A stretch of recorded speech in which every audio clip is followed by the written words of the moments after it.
Okay, YouTube. Okay, here we are. I've got a couple of things to say about some tools I've made in the past and a post that I made on a forum recently about them. My forum post said something like, if I ever say I'm gonna make it myself, ... And I want to show you two examples of what I mean in my post. This is a machine I made once upon a time. It's probably on my YouTube channel.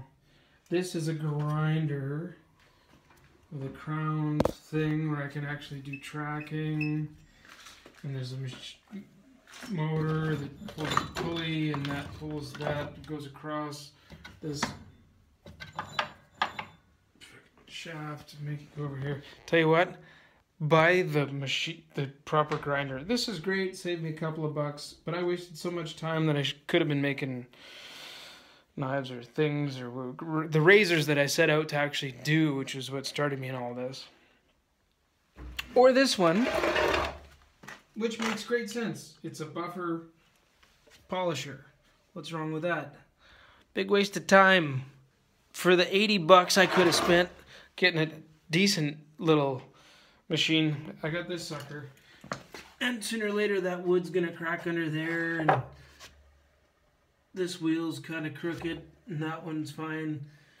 And all this came from a Princess Auto motor that looks like I actually bought one day, even though I can't recall. Oh, and I had to figure out a starter capacitor for, which I'm sure I spent uber hours on. Waste of time. So, yeah. Some things I don't regret. You know, build a little workbench, that kind of thing. I don't mind making stands for stuff, but I don't think I'm going to make tools anymore. And unless you're good at fabricating and either you're going to follow plans or you're going to do a good job of it, this takes up a lot of room. It took a lot of time, and although I probably learned a lot from it, in the end, if I had it all to do again, I'd buy a decent machine, and I'd be done with it, and I'd get on with it. So, yeah, there you go. For all the weekend warriors like me that are out there, maybe save up a couple of bucks and get the grinder. Even do some simple math on how much your time is worth.